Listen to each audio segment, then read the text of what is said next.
All right, guys, today we have a special guest with us. Founder of the Unhustle Movement, she's a rebel entrepreneur, ex-award-winning marketer, certified human potential coach, and podcast host on a mission to inspire 100 million people from all over the world to ditch the hustle culture mentality and begin a new way of living and working. She has spoken on global stages like World Economic Forum and Wisdom 2.0. Her work has been featured in CNN Business, Thrive Global, Authority Magazine, and multiple podcasts. She believes that when you focus on well-being, resilience, and purpose, you can tap into high creativity, productivity, and optimal performance. Today, she lives the unhustle values between Lake Tahoe and Baja with her Australian husband and Mexican rescue dog. So with that, we would like to welcome Milena Regos. Thanks for joining us today. Thank you so much for having me. I appreciate that. I'm so excited to talk with you guys. Yeah, we're excited to talk to you as well, Milena. And what we like to do on the podcast is, we'd like to start with always honoring the guest and their story. So I'd love to invite you to share a little bit about yourself, your own story, your origin story, and, go as far back as you like and, really tell the audience a little bit about yourself and how you became the Milena of today. So the floor is yours. Thank you. Well, I'm originally from Bulgaria, actually. I'm first generation immigrant in the US. So I grew up during communism in Bulgaria. And I ended up going to an American university in Bulgaria and kind of got introduced to American culture. And then I ended up working in a big advertising agency. I had some fun clients like Pepsi and Johnny Walker and Marlboro. Not exactly aligned with my values for health and well-being. One thing led to another. I ended up deciding that I really wanted to do an MBA in the US. My parents were very supportive of that, and they ended up selling an apartment actually and giving me all the money that was generated from that apartment, which wasn't much back then, but $11,431. So I came to the US with 2 bags of clothes and a little bit of money, which I ended up spending in the first 6 months, which led me to having to find, a few jobs to support myself. So at some point in time, I think I had about 8 jobs doing my MBA program, which led me to Lake Tahoe, actually. I was able to find a job working with a media company a few years before the .com. So early signs of internet was going on, and I ended up starting the internet division. So this is in 96, 97. I remember having to spell Google to people at parties. So quite an early adopter of online marketing. And I did that for about 5 years. And then I had an opportunity to go and work at a ski resort and became the marketing director for a ski resort, which is quite a fun job. Did that for about a decade. And then social media started to really pick up. So I saw an opportunity to start my own digital marketing agency. And I did that. I had a phenomenal list of clients, really fortunate to have worked with celebrities like Madonna and Steve Nash and Dr. Weil, a lot of people in the health and wellness area, travel and tourism. I had a team and I was working 18-hour days. On the outside, everything looked great, very successful. But on the inside, I ended up destroying my health, destroying my relationships. I had no time for my marriage. I had no time for myself, no time to exercise. I was constantly go, constantly online, constantly bouncing between some kind of wavelengths between Australia and Canada and social media, and slept with my phone. So needless to say, it's not a sustainable existence. So I ended up in a fairly burnout state, which led me to finally decide to take a week off, 10 days off, and go to Baja California Sur, to Mexico, to a little Mexican village where we had some friends and we just wanted to relax for a little bit. And I was thinking I'll just work from there. Well, it turned out there is no internet in a small Mexican village. So it turned out to be, a digital detox actually trip. And since I didn't have anything better to do, I decided to learn to kiteboard. So I was floating in the ocean, scared for my life. And that was actually the very first time, very mindful moment where I couldn't think about work. I just couldn't think about work, or I was going to die. So it turned into this moment of mindfulness and flow, and a little bit of an aha realization that there is really more to life than working. So I decided to change my life, came back to the US, and immediately started having conversations with my team. I downsized my office, which started a whole simplification process in my life. I signed up with the Human Potential Coaching Institute. I was introduced to mindfulness. I did a lot of mindfulness-based stress reduction, biohacking, overall mind-body upgrade. And throughout that program, I realized that I have a much, much bigger, deeper purpose in me, and that is to introduce a lot different way of living and working to people, where through focusing more on well-being, focusing more on mindfulness, taking time for our health is actually a much more productive and creative way of working. And so Unhustle was born, and I've been doing this for the past couple of years full-time with Unhustle, just inspiring and educating people with the power of neuroscience, with the power of biohacking, with the power of mindfulness, with the power of flow, that there is a much more productive and creative and optimal way of living and working that doesn't require you to burn out, doesn't require you to be constantly working and put in a state of stress and overwhelm all the time. Absolutely, and thank you for sharing there, Milena. And look, I think that your story is something that many people listening would, resonate with, and it wouldn't be any, anything too surprising to many people. Myself and Shaun included, I would say, we were both from similar backgrounds in terms of, being brought up in a culture that really, I guess, praises and thrives on a hustle mentality, whether that is, all about production and efficiency and output and climbing this fictitious ladder up the corporate ranks. And look, it always comes to this breaking point for many people, right, where they have some sort of choice to make for themselves, whether they continue to break themselves down, going down a road of, working themselves into the ground, physically, emotionally, spiritually, mentally, or, making a change for themselves. And it usually is quite a drastic change, and it is a difficult change. So I'd love to, talk to you a lot more about that and your experience with that shift, because I'm sure it wasn't as easy as, just coming back to the office and saying, hey, I'm going to downsize now. So. No, it wasn't easy, but you know what I had going on in my favor, which is kind of a sad story, but I lost both of my parents fairly young to health issues. So in a way, I didn't want to follow down that path. And having seen that my health was deteriorating, I had like elevated adrenal fatigue and elevated stress, cortisol and digestive problems and unable to sleep. I had all the signs of like going down a very kind of slippery slope with health.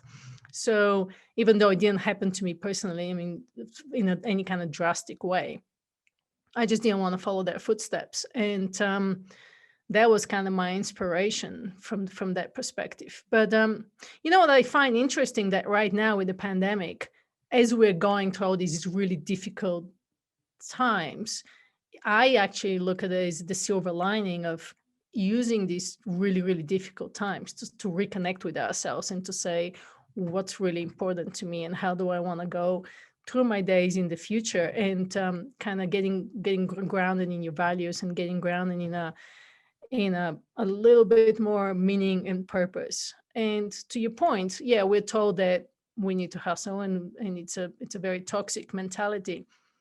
But at the end of the day, if you take a look at what makes you happy, and for a lot of entrepreneurs, we're very addicted to this, right? We find joy in what we do. And so part of us is like, well, I want to do it because that's what I like to do. That's, you have some kind of purpose and you want to share your gifts with the world. So it's really difficult to pull back. In a way, it's very ego driven. versus if you kind of get a little bit more aligned with your values and with your soul and with your heart and with who you truly are, then it becomes a little bit easier to say what really makes me happy. There's a lot of studies done on happiness, and this a little bit of what I research. And if we're talking financial rewards, then there was a study done that probably about 20 years ago. So if you take inflation and cost of living increases, after about $100,000 in the speaking of US, right? $100,000 a year, anything over and above that, it doesn't end up in that much more fulfillment and life satisfaction, but it ends up in an increased stress. So at some point in time, we're pursuing all these outward things and material possessions and all these measures of success. But what are we chasing with all of this? Are we chasing fulfillment and happiness? Because if we are, it's not there. We need to look elsewhere.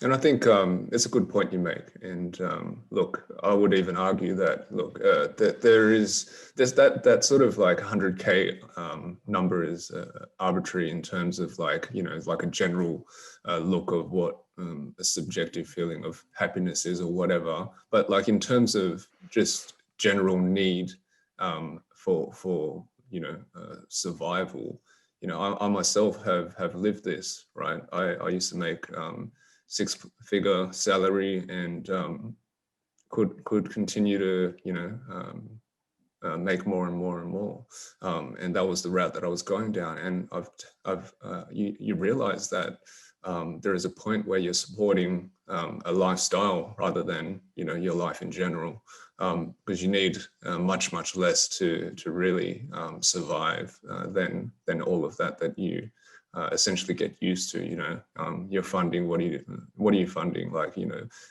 your outings with your friends and family, and you know, the various luxuries that you get used to, and you think that they become, you know, needs in your life, but essentially they're just wants that become you know, ego-driven needs. And what I want to, I guess, draw a bit more emphasis on, because this is an interesting dynamic that we're having this conversation in, because, you know, the podcast is called the Hustle and Flow podcast, right? And, you know, Shaun and I play these polarities in thought or approach in life. Like Shaun's got that, plays that hustle mentality. I'm the flow guy. And we've got you here, Milena, as the unhustle person, right?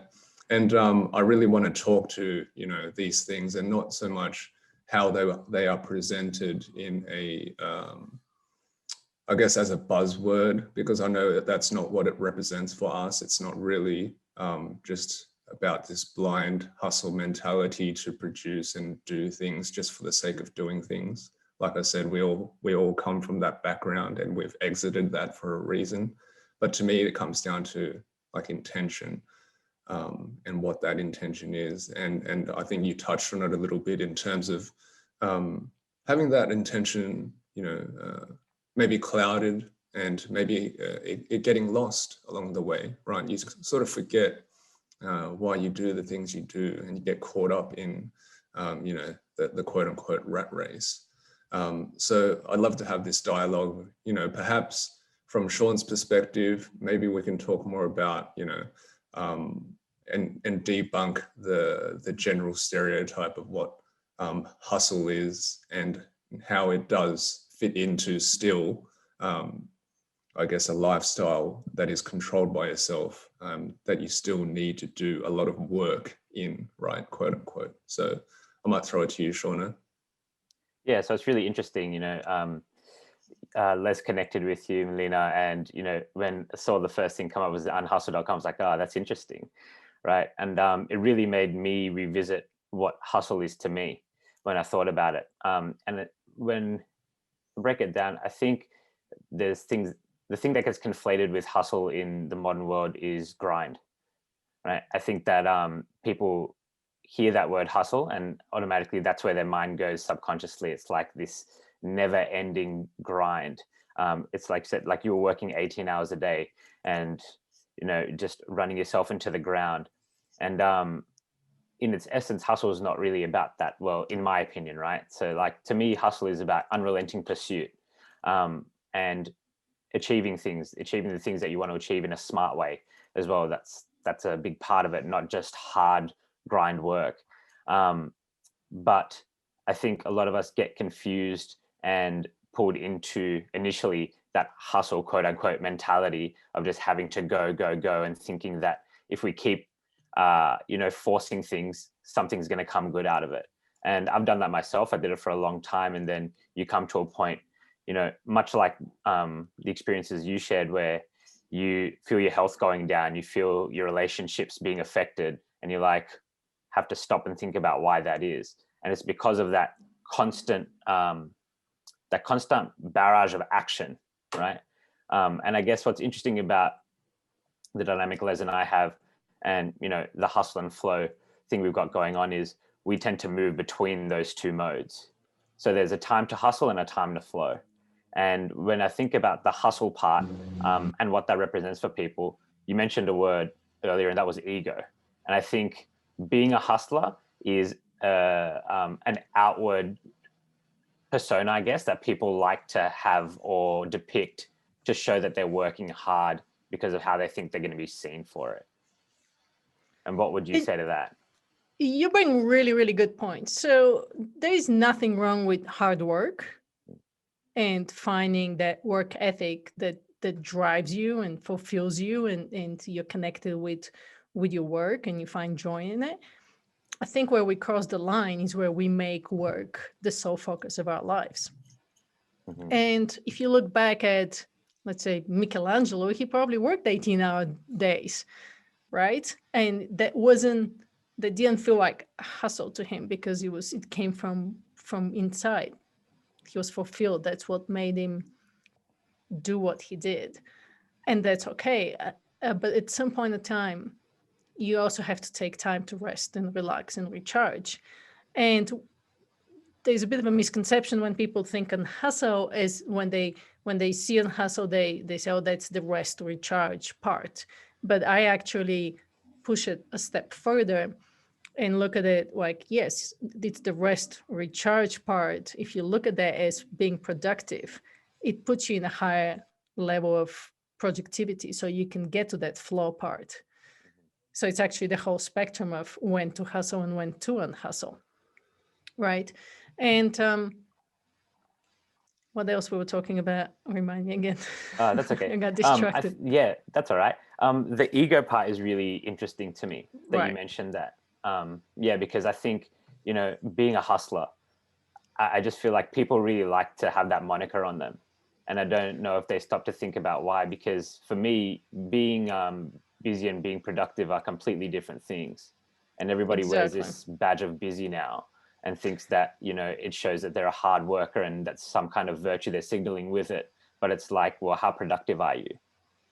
Exactly. So there's absolutely that point, because you can be productive like this. All the science and the studies show that, for us who are using our brains, you're productive for about 3 hours a day. Mm-hmm. And the rest of the day is spent in emails and Slack channels and Facebooks and Instagram and not busy, not essential work. So there's that, and companies are going on 4-day work weeks and being really successful, showing productivity increases. Stefan Aristotle put his entire team on a 5-hour work day, so he showed that that's completely doable. So there's plenty of examples out there now with big companies and small companies going down that route and showing that it's completely doable. When you start focusing better, you can minimize all the destructive work. There's different ways of working than just bouncing between multiple tabs on your emails and bouncing back and forth from your inbox into a project. Every time you do that context switch, you're losing about 25 minutes to refocus your brain. So the neuroscience shows that the way we're currently working is really not the best way we could be working. And so it's interesting to me that we continue to hustle, because I look at it as, where does this come from? We're no longer in factories. We're no longer, doing an 8-hour shifts back to Henry Ford. So why are we continuing to go on a 100-year-old model, which is completely outdated, because we're using our brains. We're not even going to factories. And the way I look at it comes from like limiting beliefs that in order to be successful, you need to be putting in the hard, long hours, that it needs to be a struggle, that all these, some entrepreneurs online sharing their origin stories, that they're burning, the midnight oil on both ends. And without that, you can't be successful. But what if it was easy? What if it was, fun and easy and joy, and you just put in 5 hours a day and you went for a walk, knowing that the default brain network, while you're going for a walk, is still processing information, you're still solving problems, you're still thinking about what you need to be doing, but in a very subconscious way. What if you can tap into your whole body intelligence and spend a little bit more time in your body? We're so connected with our heads, which is where the ego lives, right? So all of these things really lead to some simple practices. And it's so easy to start making that shift, which is kind of what happened with me. Because when you talk about, oh, I'm going to work 4-hour days, that doesn't seem doable, right? Because our to-do lists are never ending.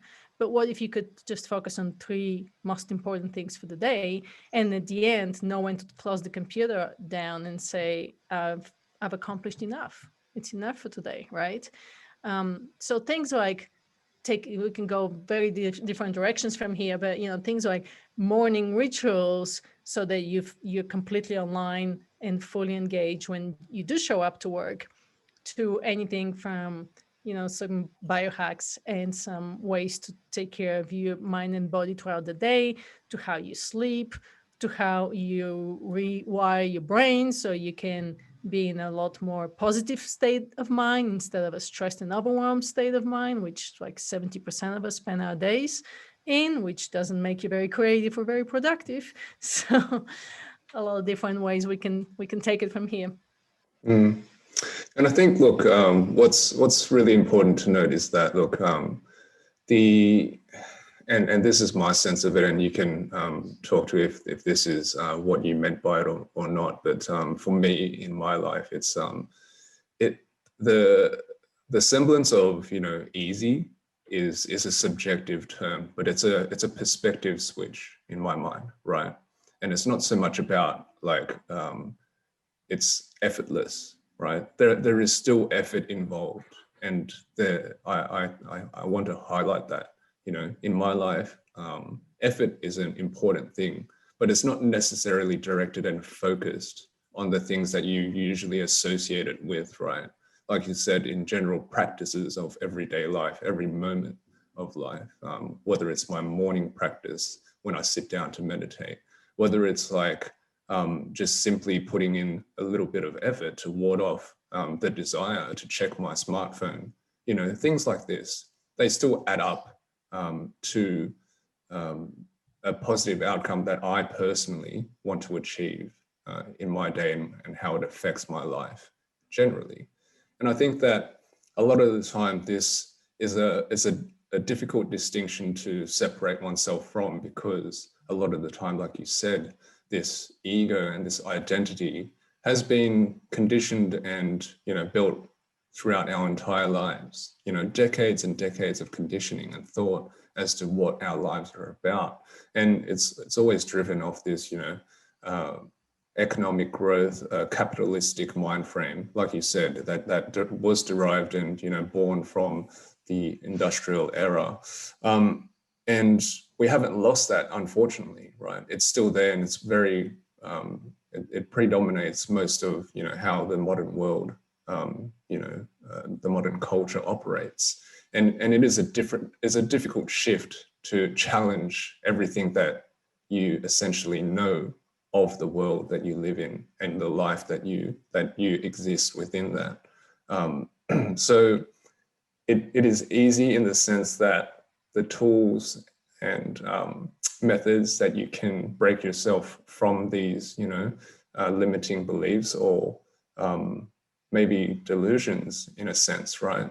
They're all there, and they've been, especially in like recent times, there has been a lot more of these sorts of things coming out, like meditation and yoga and all these sorts of practices are now quite mainstream. The difficulty is simply to, put in the effort on a consistent basis to allow these things to then shift the way that we see the world and our lens of perception of what truly matters in life, right? Until, of course, maybe you need to be woken up from it by some sort of physical ailment. I hope not, but sometimes it's necessary for some people, myself included. So I think that that's a important distinction to make, and it's not to say that these things are not possible, and it's not like there is any sort of magic bullet that is going to cure all, right? There is no magic pill, unfortunately. It is simply about that effort that is refocused into really what is life for oneself, And I think that, that whole topic, again, I want to come back to what you mentioned in terms of this conception of work and separating those categories. Like Shaun and I talked about this yesterday, funnily enough. And, when you give yourself the opportunity to categorize your life in terms of, work, family, leisure, fun, all these sorts of things, you sort of trick yourself into prioritizing one over the other and things like this, right? But if you pull them into just a holistic bucket of just simply life, then whatever lives in that is life, whether it's work, whether it's play, whether it's self-care, whether it's family. And when things come up, you just tend to them, right? And it's just a different shift on how you see it again, in terms of, not categorizing and then giving yourself the chance to then putting one thing over the other just because of the immediate, responsibility that may come up at the time. But life is life, and we get to choose what goes into this bucket of life, Mm-hmm. So a few things are coming up for me as you're talking, Leslie, and one of them is this notion that with regards to capitalism, let's dive into that a little bit, because yes, we've been conditioned for so many decades and for so many years to believe that we need to work really hard and we need to struggle in order to be successful. But is that really true? How many people are currently struggling really, really hard and working 18-hour days and they're not being successful? So then it's not really true, is it? And then have you ever had a time or a day that you just work 3-hour days or 7-hour days or 8-hour days, but you get so much done, right? Everything just seems to flow and you just in your creative flow and you get everything done right. Let's say it's 8 hours, right? And then 2 weeks go by and you can't seem to accomplish the same. So what happened that one day that sets it different? Right? Totally. And then what is causing all of this really is fear. Fear that we're not going to be able to provide for ourselves, provide for our family, that's how everybody is doing it, that we're going to be left behind.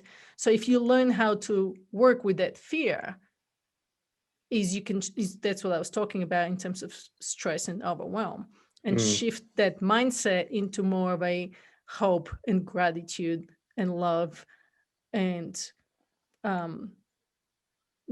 that positive mindset that you can show up and tap into your full human potential without having to struggle, without having it to be hard. You can share your unique superpowers. The reason most people hustle is because they're trying to compete on the same level with somebody else. Yeah. Because they're not differentiating enough. They're not niching down. They're not showing up their superpowers. And that's why people hustle. When in reality, if you show up, we're all so different that if you show up with your unique DNA and your superpowers and you redefine success, what success means to you, because it's going to mean different things for different people, then you can live a lot more aligned with who you are and what you like to do. And to your point about the magic pill, yeah, that's exactly the point. There is no magic pill. All these hacks, all these productivity hacks, time management hacks, biohacks, even, they're just that. They're hacks. And it comes down to doing the practice every day. Totally. I couldn't agree with you more in terms of that. Daily practice is key. Like, I always say if there's any sort of like, clear path ahead, however many step program or things like this, you might want to turn the other way, because it's like, like you said, we're all unique human beings, and one size definitely doesn't fit all. And I think you hit on a key point there in terms of like a definition of success. A lot of people hustle because there is a collective, definition of what success means in the modern world. But like you said, it's something that must be defined for oneself. And when that changes, then the context of, quote unquote work changes, right? Whether it's like the same job that you're in or not, like the way you see it is different. Like it's no longer work in terms of like the general context of work, right? But it is you just putting effort towards something that fulfills you or puts you into a state of contentment, right? So I think that's important.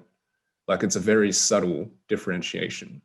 But whether it's like, again, I'm not saying that you must leave like the corporate realm, like, Shaun and I did, or even yourself, Milena. Like if you can find fulfillment and purpose within the same role, like your life doesn't change like from the outside, right?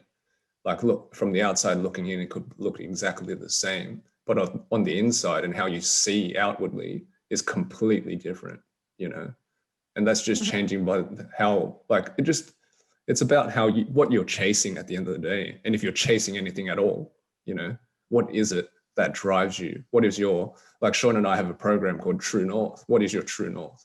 If it is the same as everyone else's, then you're trying to follow the same path that may or may not fit you. Yeah. Exactly. And, when we talk about success, that whole collective bias that we have worldwide is, what does success come down to? Is it just money and titles and material possessions, or is it being present with your family and raising your children and spending time in nature and spying on the divine and doing, paddleboarding sessions on the lake with your husband when when instead of being stuck on the computer and on the screen 24/7. I mean, at the end of the day, it's just another day. Mm-hmm. And So what is sustainable success, right? You can hustle, sure. I mean, you can do sprints, you can launch projects. Absolutely. There's nothing wrong with that. There's nothing wrong with, putting in 18-hour days for a short time period if you have something to ship and get out. I don't do it anymore just because I don't function very well the next day. But you can put in sprints, but then you still have to take time to recharge, and that's the problem, that people are not taking the time to recharge. People are not going on vacations. Australia is a little bit different than America, but in America, the average vacation time period is about 17 days. There was 787 million vacation days left unused. And even when people do take a vacation, they're still working, right? It's kind of the expectations. It's the company's demand, or you're on demand. You're still on the beach responding to emails. So you're never really fully disconnected. And there's so much power in that disconnection for you to shift your perspective, to look at the problem another way, to reconnect with yourself and what do you really want to do in life, and to your point, accomplish or achieve, because all of that changes. But when we're constantly connected, constantly bombarded with information, we're not really being fully present.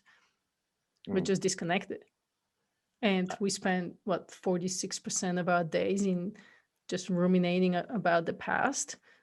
So we're not really fully present. And when you're not fully present, you can't do anything well. I agree. And, I think people, until they've been in a position to never stop to think about the fact that constant effort is not nearly the same in terms of output or productivity or internal successes when you take time to slow down, work certain things out, and then those spurts actually become far more productive. We were talking with Dr. Perry Nicholson a few weeks ago, and he said, one of the things that affects the brains the most in a negative way is just this constant, persistent stress. Exactly, which leads to burnout. But it's not just about slowing down. Slowing down is great, but I think everybody needs to find their rhythm and their tempo. What's fast for me might be slow for you. What's slow for you might be fast for me. So it's just working with your own energy and working with your energy throughout the day too, so that when you most creative, when you least creative, so what meetings to schedule, when to do your podcast, when to work on your book, when to do your most important things. So yeah, to your point, chronic stress of the brain, which we're constantly in right now with everything that's going on, with working from home, with parents dealing with children, we're in a constant stress, and it will take a really long toll on us, which I don't think any one of us is actually realizing how this is going to impact us, for the future. So even more to the point of staying present, and if anything, present future oriented versus present past oriented, which is where meditation, visualization, all these things can come in handy, because you're retraining, you're rewiring your brain, you're retraining your emotional state, and using more self-regulation when you have to deal with all these stressful situations. So you're becoming more resilient. Definitely. And I think there's another thing that you mentioned, which, it stuck out for me, which I'd like you to talk more about, which is how people think that they need to struggle to do well, right? And I guess I was one of those people that fell into that camp for a long time. Tell me your story. I would love to hear it. Yeah, so I guess I come from a corporate background as well. So Les mentioned, we both used to be in the corporate world, and I guess found our way out of it. So I used to work in a corporate career.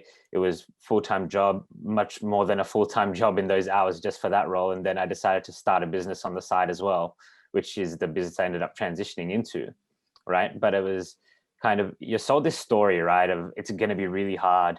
You're going to have to put in the hours. It's going to be unrelenting. There's going to be struggle after struggle after struggle. And once you overcome one, you're just going to have to move on to the next one, right? And I guess so many of us buy into that. And I thought that I had to have constant motion, right? Like constant just motion, regardless of what it was, that if I kept in this perpetual motion, it would get me going, which I've learned now is very different to the actual momentum that you want to get going in a business, right? And that if you want to have actual momentum, there's slow periods, there's periods where you need to speed up. And like you said, you need to find your rhythm on that. And yeah, I was just in a point where I just kept push myself to run hard, because I believe this story of, it's always going to be a struggle.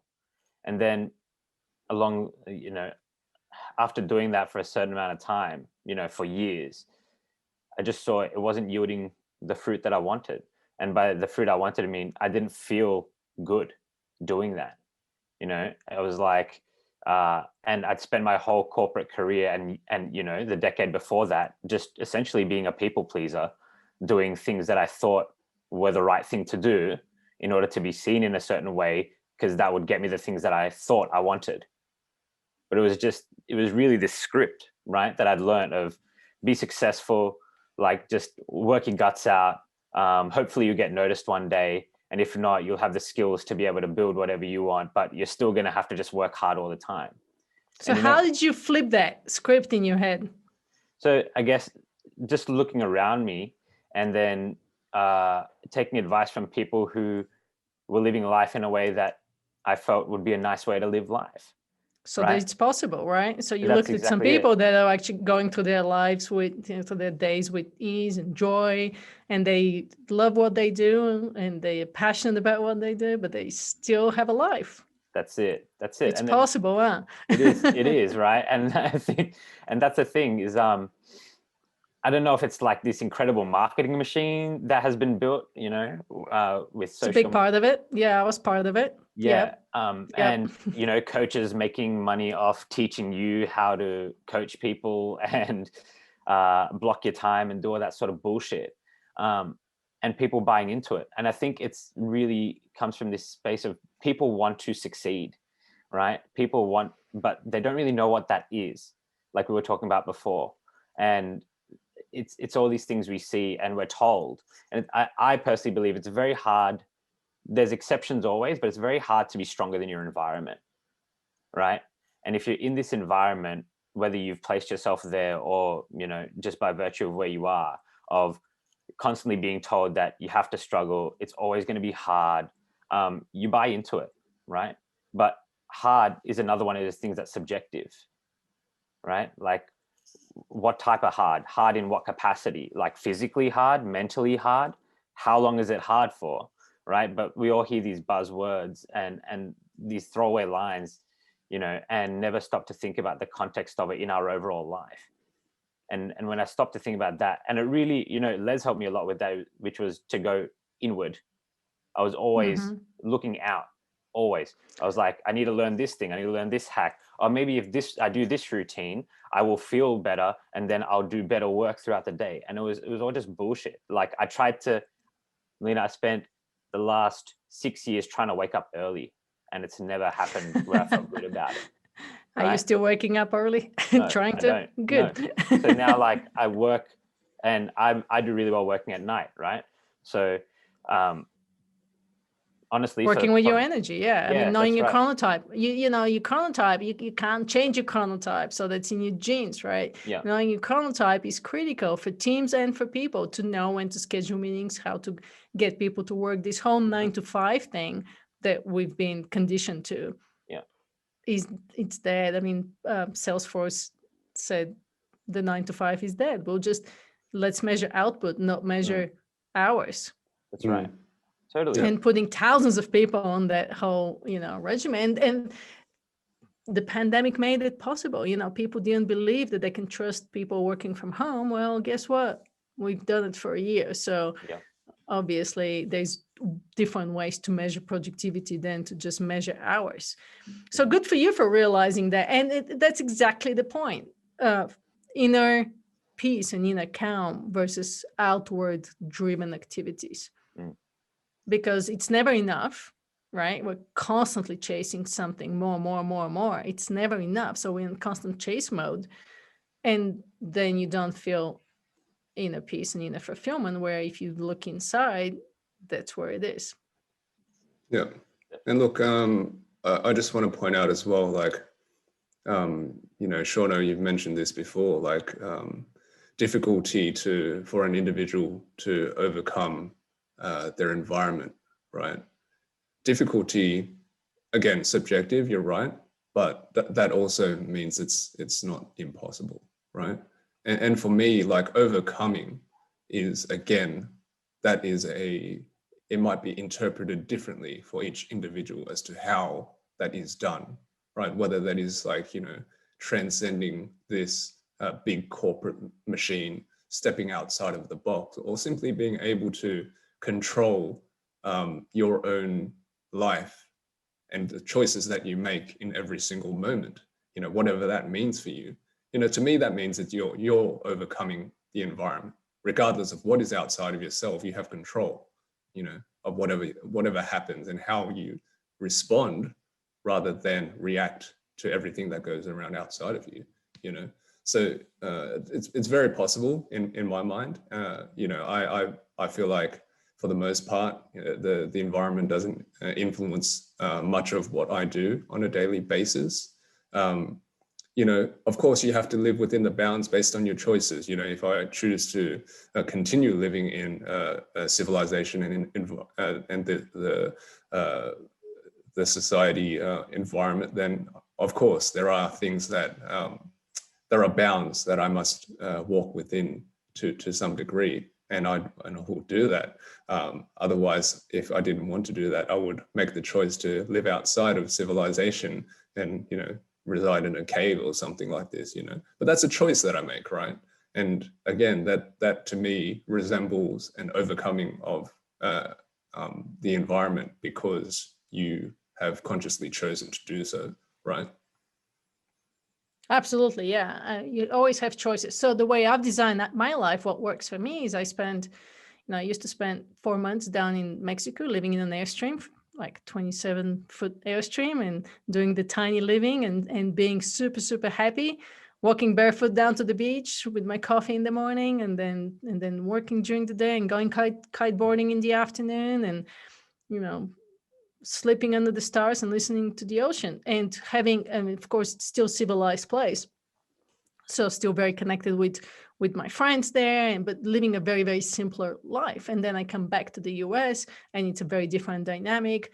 I have a house, I have an office, I still live in a beautiful environment, but that shifting of the environment is really helpful for shifting your perspective and for reconnecting with who you are and what you want to do and what are your choices. So a lot of people don't have that opportunity to travel right now, or to get out of the house. So you can still shift your perspective doing daily different practices, change the way you work out, or change the side of the bed you sleep on, just to add a little bit of different differentiation in your habits every day.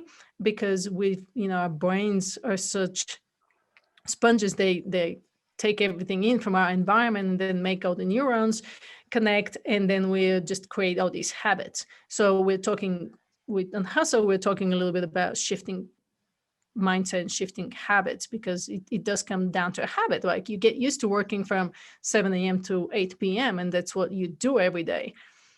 So in order to shift your habits, you have to shift your identity. You have to shift what you believe it's possible. And like Shaun said, it's possible. He was looking up to other people living a lifestyle that he wanted to live. And so he started looking at what are they doing that's different than what I could be doing. So habits in this case becomes pretty critical, but habits are hard to change because our identities drive our habits, our beliefs drive our habits. So when you're constantly told that you need to do hard work and struggle and hustle in order to be successful, then you start believing that. But if you stop believing that and start believing that it could be actually a lot easier, and you can go through your days with joy and with flow and being present and still doing the meaningful work you're meant to be, then you start believing that, and then you start to adjust your habits to that. Mm. And I think habits is a really good thing to expand upon here, right? Like you said, it's to me it's quite critical, because habits, it infers something that is repeated on a consistent basis for a extended period of time, right? And it slowly becomes something that is sort of ingrained into how you operate on a day-to-day basis. And slowly is sort of a key in that, right? It's not something that you simply pick up and it changes the way that you operate straight away. I always say that, coming out of cancer treatment for myself, it took me 18 months of daily practice of meditation before I even got what it was all about. 18 months, it's a pretty decent time to be practicing on a daily basis just for the sake of practicing it, and just simply believing that it was going to change my life some way, somehow. And of course it did. But I'd love for you to, share some of your, experiences with implementing habits at the start, how that journey was for yourself, and, the experimentation process, because I'm sure there was many of those, and, how it came to building a solid base of rituals for yourself today. Sure. Well, first off, congratulations on your cancer recovery. I have a friend who's in my 7-week Unhustle Mastery program at the moment. He was diagnosed with terminal cancer, actually stage 4, and was able to recover fully with the power of meditation and mindfulness. So very, very powerful. And with regards to how I started to change my habits, it started with, I'm a very type A overachiever still personality, and that's, tough to change. So I started with taking time in the morning for myself, just saying, okay, I'm going to just start the day by taking some time in the morning and just do some rituals that are healing and energetic. So I came up with this S.U.N.R.I.S.E method. It's the Unhustle morning using the S.U.N.R.I.S.E method, and just kind of really quick, I have a whole program on my website, but just real quickly, S is for like sleep and using sunrise in the morning to help you with your melatonin, so you can actually fall asleep early, better or faster at night. So sleep is such an important health habit that too many of us actually overlook, especially when we get busy. U stands for unplug, starting a day without your phone, so doesn't put you in that reactive state, but you rather figure out your priorities and get your energy up and start your days feeling good. N is for time in nature. If you have an opportunity like where I am, I can just walk out the door and just have a little mindfulness practice outside in nature while I'm walking my dog. R is for reading and writing, to kind of increase your focus and increase your creativity. All of these are like science-based rituals, so you can get in your day with more focus, more clarity, and be able to work in a state of flow. I is for intention. Ideally, I set my intentions for the night before, but I do write down just on a piece of paper like 3 to 5 things for the day, so you can check them off. You get a little bit of dopamine hit every time you check one off. S is for the stillness part, meditation, mindfulness, gratitude, and E is for energy.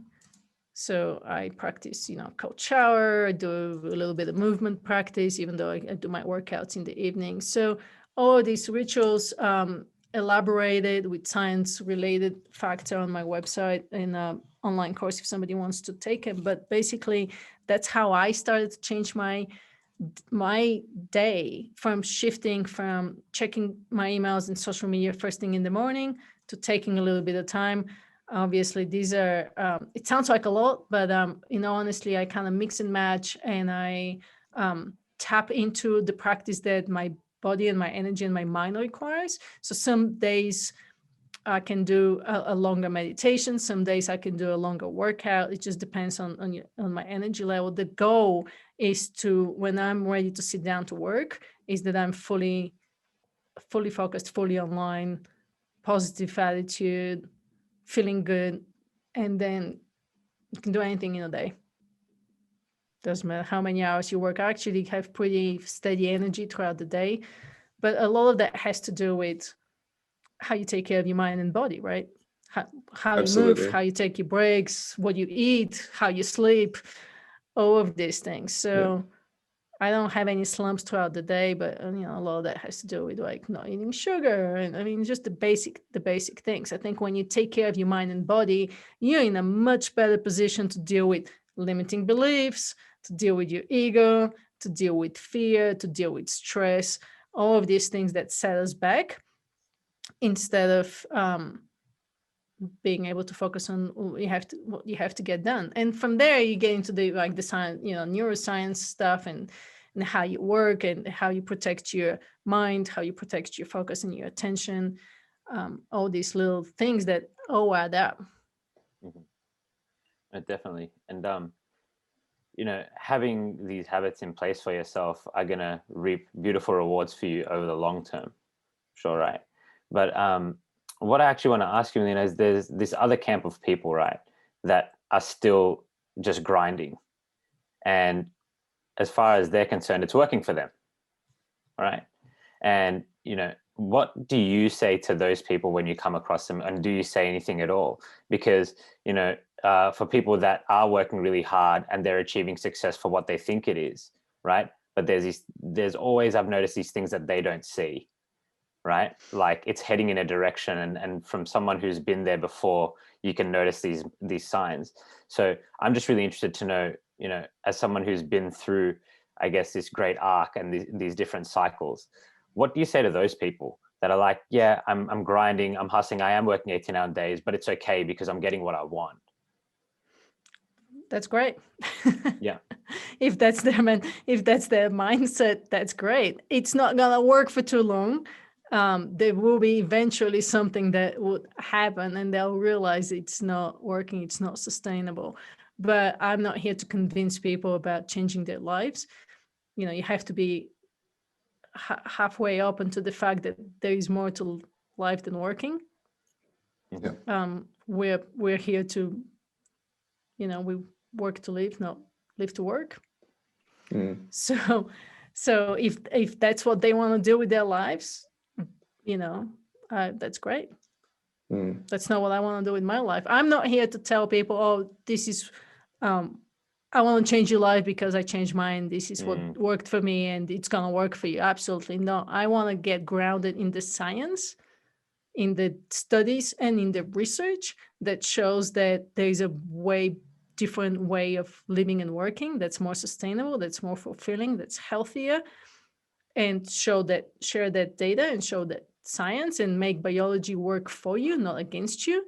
Currently, we're not using biology in our favor, we're using it against us. So that's what I'm here to share. What's worked for me may not work for you with different people. Yeah, for sure.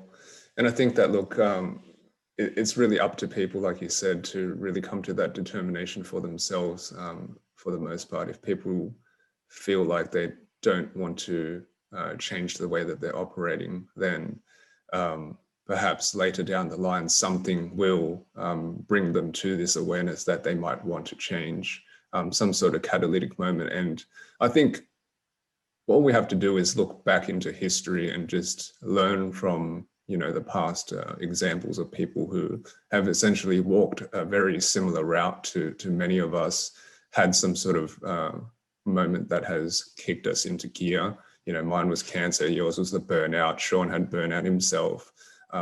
All these sorts of things, they're here to remind us something. So I think it's a beautiful way for us to, conclude the conversation for something for all our audience to have a think about and, consider for themselves, reflect. And, really the question is like, what is life about for you, whether it's work related or not, right? What is life? What is peace? What is contentment for oneself? And it's going to be different for everyone. So thank you so much, Milena, for joining us today. It was a beautiful conversation.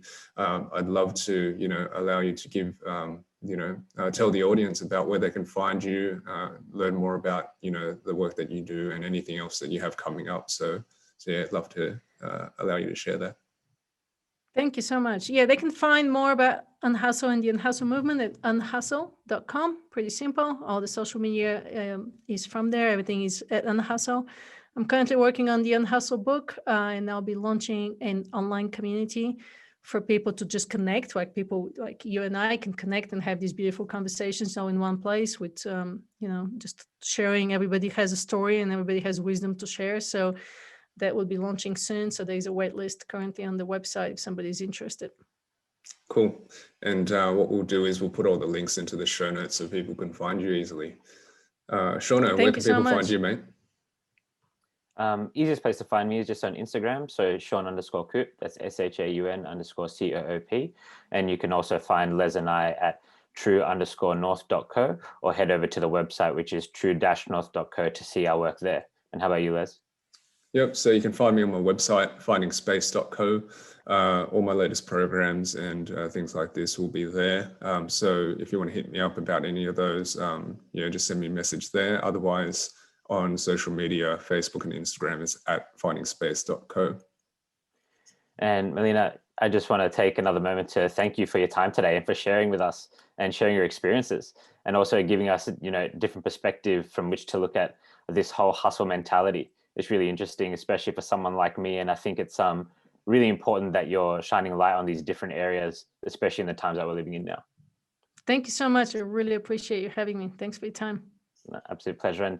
And guys, I made it this far in the podcast. We ask you just share with one other person. That's how we share the podcast today, so that we can get these little gems, little different views and different perspectives into the ears of other people. And until next time, guys, thanks for joining us. See you guys.